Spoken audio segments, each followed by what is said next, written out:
Hello अस्सलाम वालेकुम। मैं हूं मोहम्मद वकास और आज मैं आया हूं एक गाड़ी नहीं मैंने खरीदी थी तो वो रिसीव करने के लिए।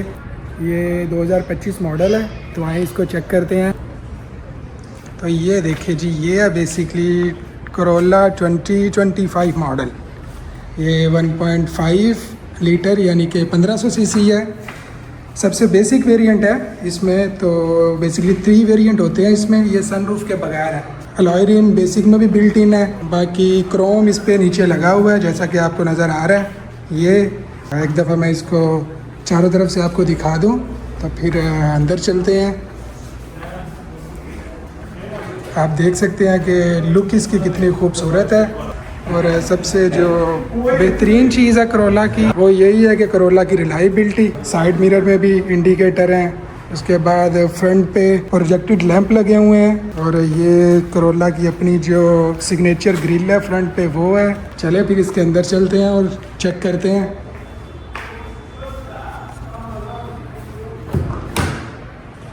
कीज़ में इसकी 3 कीज़ आई हैं। एक ये है बेसिकली चाबी वाली और 2 रिमोट है। रिमोट में भी की है लेकिन ये मूवेबल है, अंदर चली जाती है। लेट्स मूव इनसाइड और इसको चेक करते हैं। तो सबसे पहले मैं आपको इसका इंटीरियर दिखाता हूँ। इंटीरियर अगर आप देखें ये वही टोयोटा का स्मूथ और बेहतरीन जो इंटीरियर है वही है। उसके बाद लेग स्पेस बहुत ही आउट क्लास है। टोयोटा मैनुअल ही देता है तो सीट इसकी मैनुअल ही है। हाइट एडजस्टमेंट भी मैनुअल ही है, ये भी इलेक्ट्रिक नहीं है। एसी ऑलमोस्ट भी मैनुअल ही है, ऑटो क्लाइमेट नहीं है। सबसे जो अच्छी बात है वो ये है कि टोयोटा ने अभी मैनुअल बिल्कुल बंद कर दी है। मतलब अगर आपको यारिस चाहिए, करोला चाहिए, कोई भी गाड़ी बेसिक मॉडल भी ऑटोमेटिक आ रही है। तो ये एक बहुत अच्छी चीज़ की है करोला ने कि अभी आपको ये मैनुअल वाले झंझट में पड़ने की ज़रूरत नहीं है। वो बार बार क्लच दबाओ तो लत दी ऐसी दी तैसी फेर दो, वो वाला मामला नहीं है। बाकी गाड़ी बहुत खूबसूरत है। अगर मैं आपको इसका सेंटर कंसोल दिखाऊं तो आप ये चेक करें। ये इसका गियर है बेसिकली, ये सेंटर कंसोल है इसका। इसके अंदर भी एक चार्जर है 12 वोल्ट का। और दूसरी तरफ अगर मैं आपको इसका फ्रंट दिखाऊं तो फ्रंट में ये इसका डैशबोर्ड एक छोटा सा कंपार्टमेंट है जिसमें आप कोई चीज़ सेव कर सकते हैं। साइडों पे अगर मैं आपको दिखाऊं इसके दरवाजे तो साइड मिरर इसके इलेक्ट्रिक है, विंडो इसकी इलेक्ट्रिक है। लेकिन विंडो में वही गंद है टोयोटा का कि सिर्फ जो एक लाइट है वो लाइट इन्होंने इसकी साइड विंडो मिरर की वो इन्होंने लाइट वाली दी है, बाकी ब्लाइंड है। पता नहीं टोयोटा ने किदों समझ आएगी, किदों अकल आएगी इन्होंने।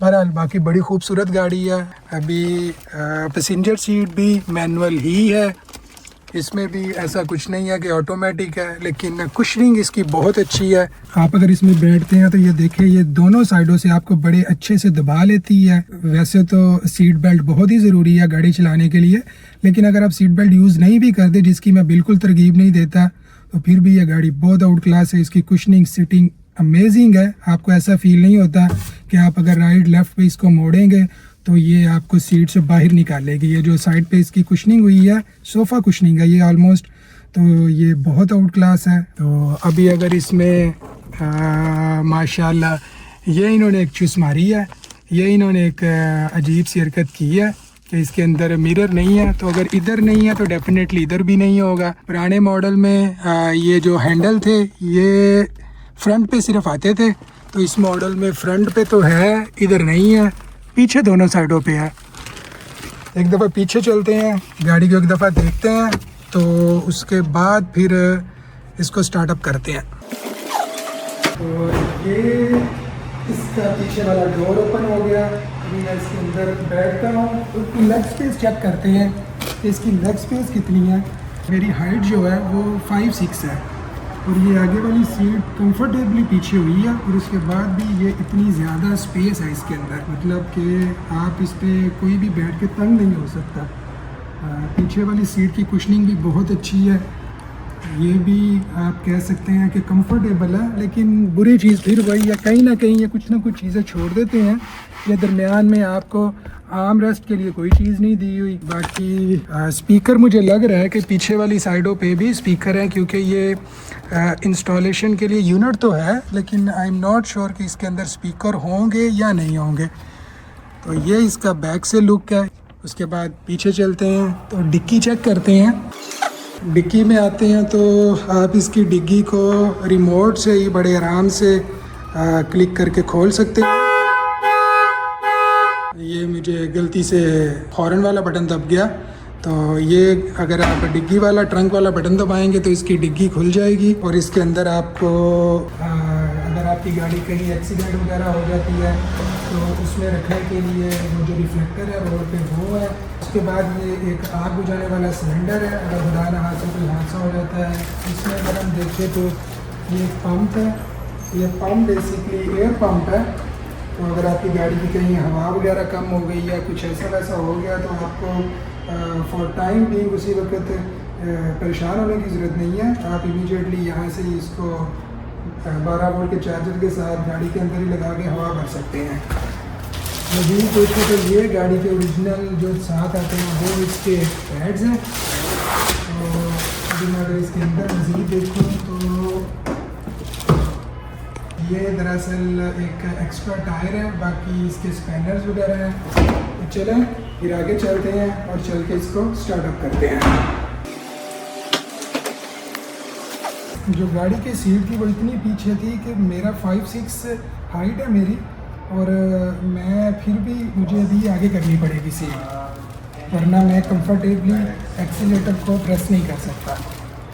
तो इसको स्टार्टअप करने के लिए बिस्मिल्लाह करते हैं। ये है जिस गाड़ी का स्टार्टअप। दरमियान में एक ये इंफॉर्मेटिव सिस्टम लगा हुआ है। यहाँ पर आप आई थिंक इसका बैक कैमरा मैंने चेक नहीं किया, वो मैं अभी चेक कर लेता हूँ। गियर इसमें CVT आता है, टोयोटा में यही है गियर सबसे टॉप वाला CVT। आप इस ऑडियो सिस्टम को यहाँ से भी कंट्रोल कर सकते हैं और स्टीयरिंग पे भी इस पे सारे फीचर्स हैं। तो स्टीयरिंग पे अगर मैं आपको बताऊं तो ये बेसिकली आपको आपके मल्टीमीडिया को कंट्रोल करने के लिए फ़ीचर्स दिए हुए हैं। राइट साइड पे आपको क्रूज़ कंट्रोल है। ये बड़ी अच्छी बात है कि बेसिक मॉडल में भी आपको ये क्रूज़ कंट्रोल देते हैं, मतलब क्रूज़ देते हैं आपको। तो अगर आप कहीं लॉन्ग वे पे लॉन्ग रास्ते पे जा रहे हैं तो आपको कॉन्टीन्यूसली एक्सीलेटर प्रेस करने की ज़रूरत नहीं है। आप एक दफ़ा क्रूज़ लगाएं और रिलैक्स हो के आप लंबा सफ़र कर सकते हैं। और इसमें आपकी फ्यूल एफिशिएंसी भी बहुत बेहतरीन होती है। तो चूँकि गाड़ी स्टार्ट हो चुकी है तो चलें बाइक चलते हैं और इसको चेक करते हैं। अभी मैंने इसके हैज़िट ऑन कर दी हैं, तो लाइट भी ऑन कर दी है, लेकिन मुझे लगता है कि इसमें फॉग लैंप नहीं है। फिर भी मैं एक दफ़ा आगे से इसको चेक करता हूँ। फॉग लैंप है इसमें। मेरे लिए एक ये अजीब तरह की बात है कि इसके अंदर बेसिक मॉडल के अंदर भी फॉग लैंप है, जो कि मैं एक्सपेक्ट नहीं कर रहा था। और मुझे लग रहा था कि ये फ्रंट पे सेंसर ही नहीं होंगे, सिर्फ बैक पे हैं। जो मैंने शुरू में इसको देखा था तो ये फ्रंट पे सेंसर थे, सही फ्रंट पे सेंसर नहीं थे, बैक पे सेंसर थे। तो बैक पे अगर चेक करें तो बैक पे तो डेफिनेटली होंगे। अगर फ्रंट पे सेंसर हैं तो बैक पे डेफिनेटली होंगे। तो ये आप देख सकते हैं कि बैक पे भी सेंसर हैं, फ्रंट पे भी हैं। बाकी ये नीचे रिफ्लेक्टर लगे हुए हैं आपके।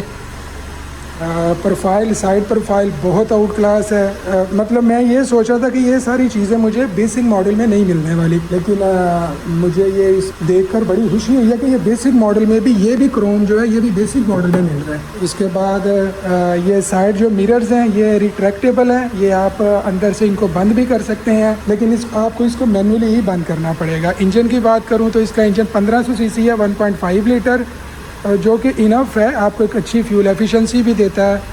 और बाकी आपको टोयोटा का तो पता है, आपने इसका ऑयल चेंज करवाना है और बस कंटिन्यूसली इसको यूज़ करते रहें। इसके अंदर कोई लंबा चौड़ा ऐसा सीन ही नहीं है आपको आपकी कोई मेंटेनेंस की होगी। टोयोटा को सिलेक्ट करने का मेन रीज़न भी यही है इसकी कि ये जो गाड़ी है इसमें आपको होंडा की तरह इसको बड़ा गर्लफ्रेंड की तरह नहीं रखना पड़ता। ये आपको एक मजदूर की तरह का काम भी दे सकती है।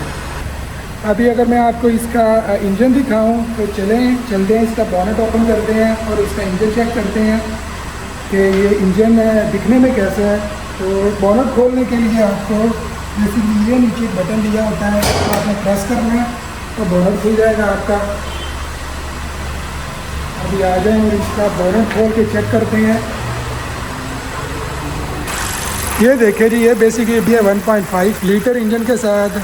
और अगर आप इसमें देखें तो क्लैरिटी इनकी बहुत आउट क्लास है, लेकिन यहाँ पे आके ये फिर वही गन गोल गए हैं कि इसकी इंजन की आवाज़ बहुत ज़्यादा बाहर आएगी। उसकी वजह ये है कि इधर इनको शीट लगानी चाहिए है, जो कि होंडा अपनी तकरीबन हर गाड़ी में लगाता है, लेकिन कुछ ना कुछ आपको कंप्रोमाइज़ करना पड़ता है। ये इसके इलेक्ट्रिक पैनल्स हैं, बैटरी बिल्कुल नहीं है, इसकी वारंटी होगी। इसके बाद पार्किंग जल रही है, तो लाइट इसकी प्रोजेक्टेड हेडलैम्प है, मैं आपको वो भी दिखाता हूँ।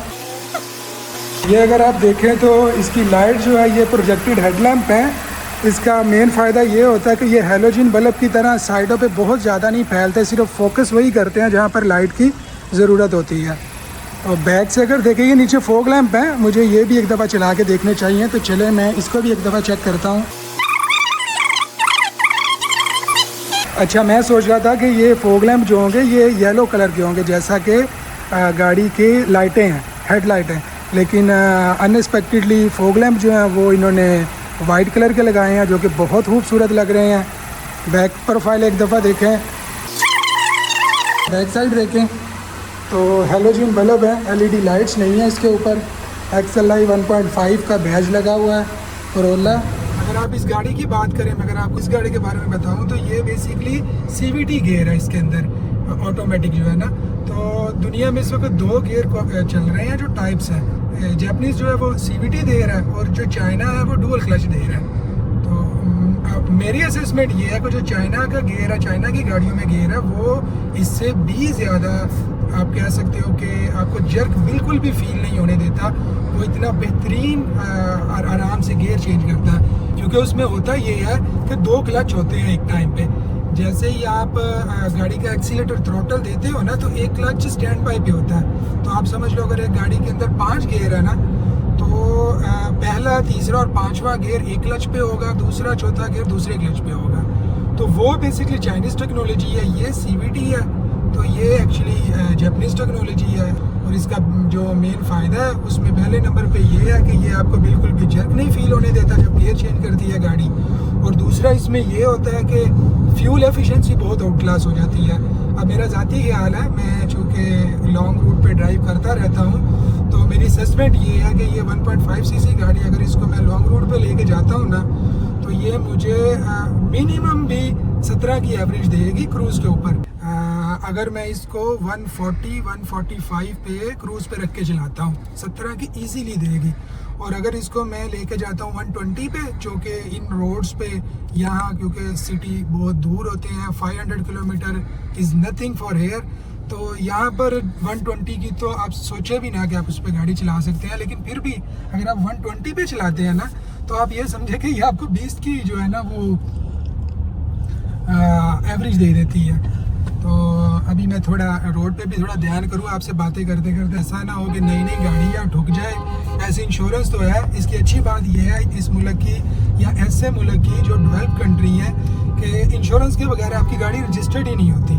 तो अभी ये लोग मेरी जान खा रहे थे। नॉर्मली इन रोड्स के ऊपर लोग हॉर्न नहीं बजाते, हॉर्न बजाना यहाँ पर बहुत बुरा समझा जाता है। हम यहाँ पर बिला वजह बकबक कर रहे हैं, तो इसमें उन बेचारों का क्या कसूर है, उन्होंने तो अपने काम पे जाना होगा। बाकी गाड़ी की बात हो रही थी, तो मैं ये तो नहीं कह रहा कि इसमें जो बाकी गाड़ियों की निस्बत होंडा या ऐसी किया की गाड़ियों की निस्बत फीचर तो इसमें लिमिटेड है, लेकिन इसकी रिलायबिलिटी ऐसी है कि मैं पर्सनली इसको घोड़ा कहता हूँ। आपने इसको पेट्रोल डलवाना है और इसके अंदर आपने ऑयल चेंज करवाना है 5000 के बाद। उसके बाद आपको हेडेक नहीं है, आपको सर दर्द नहीं है कि आपने इस गाड़ी में कोई इतनी जल्दी इसकी मेंटेनेंस निकलेगी। तो आप इसको लेके निकलते हो, लॉन्ग रूट पे निकलते हो, शॉर्ट रूट पे निकलते हो, तो इसको मैनूवरिंग इजी है। ये बॉडी इन्होंने थोड़ी इस वक्त कॉम्पैक्ट कर दी है। मेरे पास जो पहले मॉडल था जो मैं करंटली यूज़ कर रहा था वो 15 मॉडल थी, तो ये चूँकि उसके बाद नई जनरेशन आई है तो ये थोड़ी सी कॉम्पैक्ट है। मुझे देख के लगता है कि ये थोड़ी सी कॉम्पैक्ट कर दिया इन्होंने इन टर्म ऑफ सिटिंग। ऐसा अंदर बैठ के लगता है कि थोड़ी गुटी गुटी है, लेकिन कंफर्टेबल इसलिए है कि अगर आप ये देखें इस तरफ इसके एसी के जो नॉब्स हैं, जो बटन है, इसको यूज़ करना, इनको हैंडल करना बहुत ही ईजी है। आपका हैंड बड़े आराम से यहाँ पर आप इसको यूज़ कर सकते हैं। बाकी ये बटन इन्होंने यहाँ पर दिया हुआ है हैज़र्ड का। जो पुराना मॉडल था उसमें ये बटन यहाँ पर था, हैज़र्ड का बटन, तो वो इससे भी ज़्यादा इजी था। जैसे ही आपको एकदम से कोई रश वगैरह मिलता था तो आपको हाथ उधर लेके नहीं जाना पड़ता था। लेकिन जाहिर है ये तो हम लोग इसके अंदर अब कीड़े निकाल रहे हैं। टोयोटा के जो डिज़ाइनर होते हैं वो तो क्वालिफाइड डिज़ाइनर है या किसी भी कंपनी के डिज़ाइनर है, तो उन्होंने कुछ सोच समझ के यहाँ पर लगाया होगा। विंड्स इसके मुझे बहुत पसंद आए हैं, विंड्स बड़े अच्छे हैं। आपको ऐसा लगता नहीं है कि आप किसी टोयोटा फैमिली की गाड़ी में बैठे हैं, क्योंकि इसके विंड्स आपको ऐसे कोई लग्जरी गाड़ी के विंड्स की तरफ इशारा करते हैं या शो करवाते हैं ये कोई लग्जरी गाड़ी है। ये जो सिस्टम इसके अंदर लगा हुआ है इन्फो सिस्टम, तो ये भी बहुत अच्छा है। इसको भी मैंने यूज़ नहीं किया। बाकी प्लास्टिक यूज़ हुआ बॉडी में, लेकिन अच्छी क्वालिटी का प्लास्टिक है। कम्बिनेशन बहुत अच्छा दिया इन्होंने। ये पियानो ग्लास लगा हुआ है, ये बहुत थोड़ा इन्होंने यूज़ किया है, लेकिन पियानो ग्लास चूँकि ये शाइन करता है तो ये भी बहुत आउट क्लास है। ये भी प्लास्टिक है, दिखने में आपको लग रहा होगा कि ये कोई कोशिश हुई है, लेकिन ये भी प्लास्टिक है। ये ऊपर भी अगर आप देखें तो ये भी प्लास्टिक ही है बेसिकली। तो डैशबोर्ड सारा प्लास्टिक का ही है, लेकिन बाकी ये है कि प्लास्टिक बहुत अच्छी क्वालिटी का यूज़ हुआ है। आप ऐसा नहीं कह सकते कोई थर्ड क्वालिटी का प्लास्टिक यूज़ हुआ है। तो बाकी अगर आप इसका मीटर वगैरह देखते हैं तो आप देख लें कि इसके अंदर आपको आरपीएम दिया हुआ है, उसके बाद ये स्पीडोमीटर है, फिर डिजिटल में आपको हीट वगैरह शो कर रहा है। और बाकी दरमियान में ये अगर आप देखेंगे तो ये इसकी पेट्रोल गेज है, ये आपको पेट्रोल के मुतालिक बताती है। ये तो डेफिनेटली एक इसका एयर बैग है। बाकी ये वाले बटन मेरा ख्याल है जो आपको नज़र आ रहे हैं, ये वाले 4 बटन, इसमें डेफिनेटली जो टॉप मॉडल होगा उसके अंदर कुछ ना कुछ इन्होंने फीचर्स दिए होंगे, इसमें नहीं है। ये कॉल रिसीव करने के लिए है, ये बाकी ट्रैक वगैरह, साउंड वगैरह, म्यूज़िक अगर आप कोई सॉन्ग सुन रहे हैं तो उसको चेंज करने के लिए मोड्स हैं इसके अंदर, वॉल्यूम अप डाउन है। तो ये जैसा कि राइट साइड पे मैंने आपको ऑलरेडी पहले बता चुका हूँ कि आपको इधर से अपना क्रूज़ सेट करना होता है। जैसे ही आप इधर से क्रूज़ वाला बटन दबाएंगे तो आप देख सकते हैं यहाँ पर ये क्रूज़ का निशान आ गया है दरमियान में। उसके बाद आपको एक दफ़ा ये नीचे सेट वाला बटन दबाना है तो क्रूज़ सेट हो जाएगा। कैंसिल करने के लिए आप सिंपली ये बटन दबाएंगे तो क्रूज़ कैंसिल हो जाएगा। अगर मैं आपको इसकी प्राइस की बात करूँ तो प्राइस इसकी मुझे 78,350 रियाल, यानी कि 78,350 रियाल में ये मुझे पड़ी है कैश पे। और इसकी जो रजिस्ट्रेशन थी, मतलब प्लेट्स में, चूँकि मुझे ये डिलीवर हुई है तो वो 400 रियाल था टोटल। तो प्रोसेस इसका ये है कि आपने किसी भी टोयोटा शोरूम पे चले जाना है, आपने जाके अपने नाम से गाड़ी बुक करवानी है। कैश पेमेंट आप कैश में नहीं दे सकते, आपको बैंक ट्रांसफ़र करना होता है। जैसे ही आपकी गाड़ी बुक हो जाती है तो फिर वो आपको डिटेल दे देते हैं अपने बैंक अकाउंट्स की। तो आपने उस बैंक अकाउंट में पैसे ट्रांसफ़र करने के बाद इनको की रिसीप्ट, उसका प्रूफ देना है। उसके बाद आपको कुछ ही देर में एक पेपर होता है इनका बॉर्डर का पेपर, वो दे दिया जाता है। उस बॉर्डर के पेपर के ऊपर आपने अपनी गाड़ी की इंश्योरेंस करवा लेनी है। जो इनिशियली इंश्योरेंस होनी है वो आपकी चेसिस नंबर पे होनी होती है। तो जैसे ही आप वो इंश्योरेंस करवाएंगे उसके बाद आपको दोबारा एक दफ़ा आना पड़ेगा टोयोटा के शोरूम पे। टोयोटा के शोरूम पे आके आपने कुछ सिग्नेचर वगैरह करने होते हैं, क्योंकि इसकी रजिस्ट्रेशन शुरू में ही हो जानी होती है। तो आपको आके कुछ सिग्नेचर करने होते हैं डॉक्यूमेंट्स के ऊपर। जैसे ही आप डॉक्यूमेंट पे सिग्नेचर करते हैं तो आपको आपके वो डॉक्यूमेंट और एक पेपर होता है जो कि आपने ट्रैफिक पुलिस वाले, जिनको यहाँ पर मरूर कहते हैं, वहाँ पर आपने सेंड करना है। वहाँ से विद इन 1 डे आपका अप्रूवल आ जाता है। जैसे ही आपका अप्रूवल आ जाता है तो फिर उसके बाद आपको विद इन 1 डे गाड़ी रेडी होती है। आपको कॉल आ जाती है टोयोटा से, फिर आप आएँ। अभी हमें इसकी की दे दी गई है, कोई डॉक्यूमेंट्स नहीं दिए गए। अभी हमने ये गाड़ी को प्रॉपरली थॉरोली चेक करना है, इसमें कोई इशू तो नहीं है। ये अब हमारी रिस्पॉन्सिबिलिटी है, मैं इसको प्रॉपरली चेक कर लूँगा। जैसे ही मैं इस गाड़ी को ओके कर दूँगा, जिस गाड़ी में कोई इशू नहीं है, जैसे कि आपके सामने स्टार्ट खड़ी भी है, तो जैसे ही मैं इसको डन कर दूँगा कि इसके अंदर कोई इशू नहीं है किसी किस्म का, तो फिर मुझे जाकर एक डिक्लेरेशन पे साइन करना है कि ये जो गाड़ी मैंने खरीदी है ये बिल्कुल मुझे ओरिजिनल हालत में मिली है, इस पर कोई किसी किस्म का स्क्रैच नहीं है। तो फिर उसी वक्त मुझे इसके डॉक्यूमेंट्स और सारा कुछ डिलीवर कर दिया जाएगा, यानी कि हैंड ओवर कर दिया जाएगा ऑन दी स्पॉट। तो अभी इसके बाद मैं इसको फ्रीली कहीं भी लेकर मूव कर सकता हूँ।